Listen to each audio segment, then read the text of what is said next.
Hello, this presentation is about digital citizenship and keeping our kids safe. The mission of the Charles City Community School District is to engage, inspire, and empower students and staff in order to maximize learning. The Media Center mission statement is to encourage critical thinking, demonstrate effective research skills, encourage successful collaboration, facilitate the ethical creation and sharing of information, which is at the heart of this video, as well as to cultivate a passion for research, reading, and discovery. Digital citizenship. What is it? Well, students need to think before they post. Sometimes adults find themselves in the same situation. Digital citizenship is not bullying. It is not stealing by taking information without citing it. It is not sharing inappropriate information online. It is not acting inappropriately online. It is up to you. Facebook. I'm sure many of you are already familiar with Facebook, but some of you may not realize that the minimum legal age of Facebook account holders is 13. How many of your 11 to 12-year-olds have Facebook accounts? Parents are responsible for the actions of underage users. 5 million of Facebook's 7.5 million underage users were 10 and under. This is from Time magazine. There is no supervision by the parents. Another thing I want to point out is clickbait. What do you know about clickbait? Your Facebook feed, full of updates, pictures, suggested articles, and quizzes. Plenty of what's often called clickbait. Ever heard of it? 5 on Your Side's Monica LaLiberty is here now to explain why we all need to know what it is and how it puts privacy at risk. Clickbait is anything created to lure you to a website, a sassy headline, those fun quizzes. Most people click, rarely thinking about fallout, or maybe you don't click, so no worries, right? Well, think again, because we found out even what your friends do on Facebook could create consequences for you. What type of weather is your anger? Walking Dead trivia. Which cocktail are you? The articles and quizzes can be hard to resist, but harmless? Not necessarily. But it seemed coincidental that I filled out too, and all of a sudden, I'm hacked. Kathy Sorber thought her privacy settings were pretty secure, but after having some fun with quizzes, she heard from friends That they got a request for a second friend request for Facebook with my picture and my information. So it was an exact duplicate. I was like, what the heck is going on? That's just crazy. This Facebook user wonders what's going on. When she took a quiz, it appeared friends commented on the results, but the friends say they did not. There usually is a purpose behind some of these quizzes. Richard Beaver is Duke University's Chief Information Security Officer. In one line, why don't you do quizzes? I don't trust how my information is used.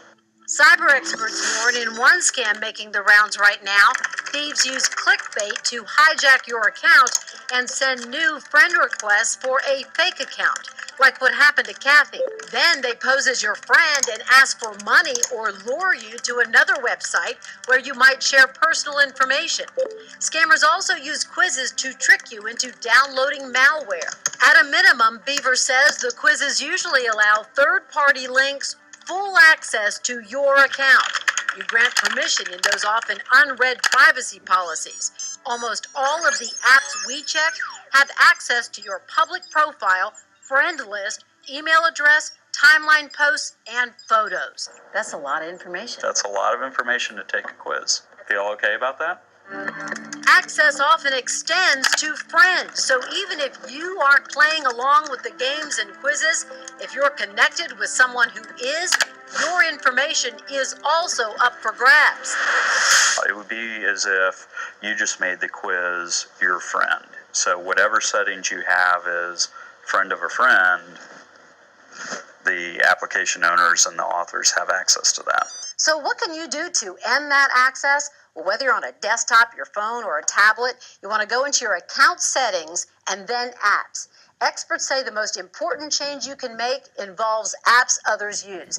Those are what allow third-party sites to see your information through friends. So disable them And by the way, on a desktop, you'll need to go through and unclick individual boxes. Then go back and click ads. They're what's tracking you. So again, if you don't want that, switch those to no and no one.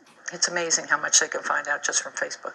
Now, Kathy clears her apps and ads every few weeks. I try and protect myself as much as I can. Do I lose sleep over it? No. Do I try and be cognizant of what's there? Yes. And I think that's all you can do.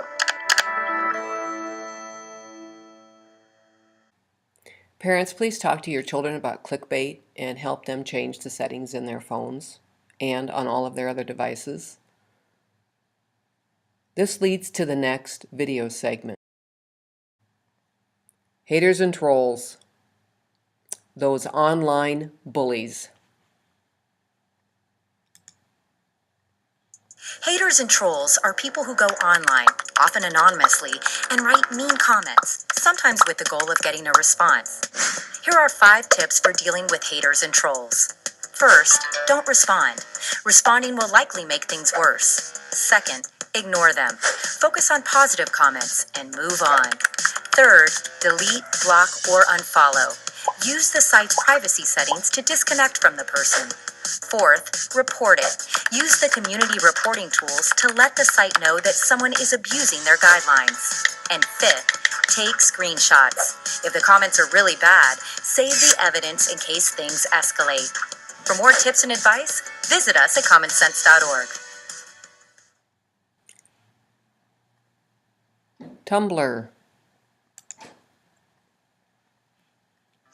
This is Tumblr. It's a streaming scrapbook of text, photos, videos, and audio clips. You could say it's a cross between a blog and a Twitter feed. Okay, so Tumblr can be a great outlet for creative teens who want to share cool things they discover and follow others with similar interests. Posts are often shared or reblogged from one Tumblr blog to another. Many teens like and in fact want their posts reblogged. Users also don't have to use their real names, so you can stay fairly anonymous on Tumblr. But, and this is a big but, Tumblr posts are public by default, and there's only one privacy option, and it's only available on their website. There you can turn off the option that allows people to find your blogs through your email address. While this is a small step towards protecting your teen's privacy, it's not so great if you want to follow their posts. Plus, as cool as Tumblr is, mature content is easy to find and impossible to restrict. For more advice on the latest social media apps, visit us at commonsense.org. Instagram. This is Instagram. It's a social media app that lets users take, edit, and share photos and 15-second videos. Okay, so Instagram is super popular, especially with teens. It has a ton of cool filters, which makes posting images fun. Another big draw is all the Insta love. Teens can get lots of likes and comments from followers. Plus, you can send private photo messages to up to 15 mutual friends. So, what do you need to look out for? Well, public sharing is the default setting, so change those settings ASAP to keep images and locations private. Also, despite strict terms around content, users can come across racy photos and inappropriate language. For more advice on the latest social media apps, visit us at commonsense.org. Kick. This is Kick Messenger, also known as Kick. It's a free texting app that has no character or message limits. Plus, messages are hidden away in the app, so they're not easy for parents to find. No wonder teens love it. But there's more. Users can download other apps within Kick that allow them to create drawings, send greeting cards, and share video. Okay, so there's a hitch. Actually, a few. Kick itself is loaded with ads and in-app purchases. Plus, anyone can send you messages via Kick-enabled apps. So definitely remind teens not to communicate with strangers or share private information. For more advice on the latest social media apps, visit us at commonsense.org. Snapchat. This is Snapchat. It's a messaging app that lets users send disappearing texts, pictures, and videos. Teens love it because they can share silly moments, add colorful captions and graphics to their pictures, and set a timer for how many seconds these can be viewed. Some teens may even be tempted to share sexy images. After all, they're supposed to disappear, right? Well, not quite. It's easy to snap snaps. You can either take a screenshot or a photo of the message, or use other apps to capture snaps. Another issue, Snapchat's default setting lets anyone send you snaps, so it's a good idea to change it to friends only. Then there's Discover, a Snapchat feature that's becoming harder to avoid. It serves up everything from news to, of course, marketing. For more advice on the latest social media apps, visit us at commonsense.org. Vine. This is Vine. It's a social media app that lets users post and watch 6-second looping video clips. Teens love Vine because they can be creative, share silly videos, and watch funny loops. In general, most of what you'll find on Vine is pretty harmless, but you can still stumble across iffy content. We're talking dangerous stunts, nudity, sex, drug use, offensive language, and more. And there's no setting that filters this content out. Another thing to watch for, the default setting is public, so it's a good idea for teens to protect posts so only followers can view them. For more advice on the latest social media apps, visit us at commonsense.org. Blink is a secret messaging mobile app that erases messages after a set period of time. Users can send text messages, pictures, video, audio, or sketches.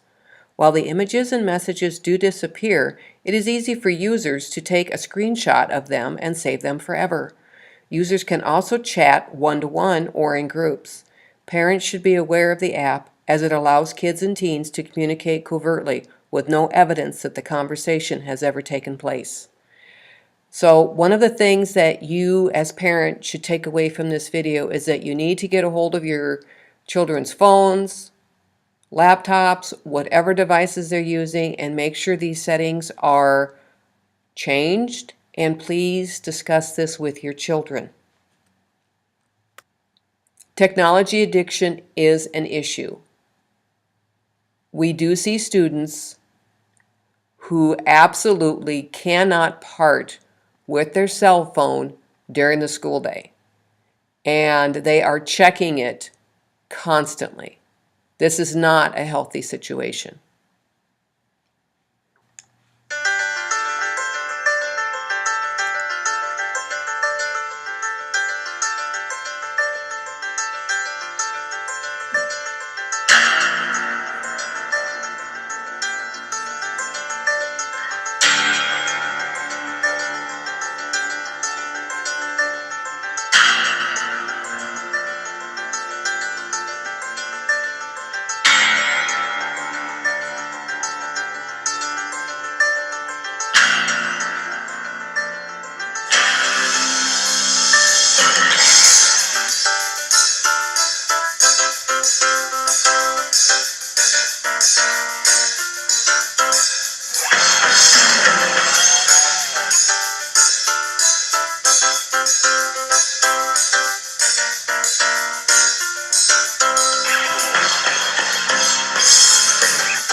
Shift a little on your pace.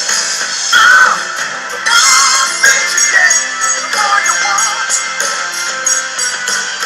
Just taking one for another. Working so hard to make it easy. Wow, got the time. Come on, turn this thing around right now. Hey, it's your tomorrow. Right now, come on, it's everything. Right now, it's that magic moment. Do it right here and now. It means everything. To life means now.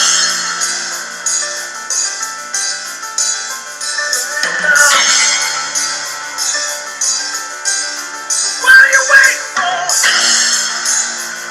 Ah!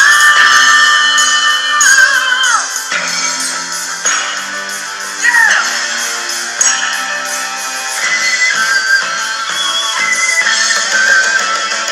Right now!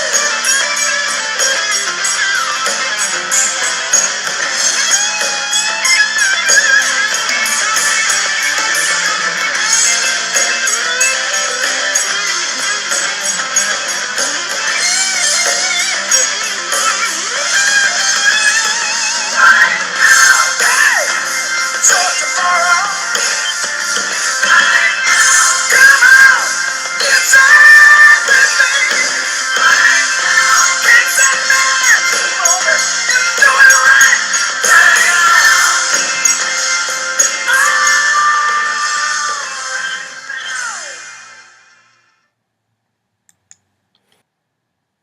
As you can see from the videos you have just watched, the digital activities of people, the digital communications and actions that leave a data trace on the internet create a digital footprint. It is pretty shocking that newborn babies already have a digital footprint. Ask your children, does your footprint represent these character traits: respect, responsibility, citizenship, and effort? Thank you for the time you've spent watching this information. I hope you have found it useful. Most of this information, as you could see, was found from commonsensemedia.org. I suggest you go to that site. The bibliographies are here, the resources I used.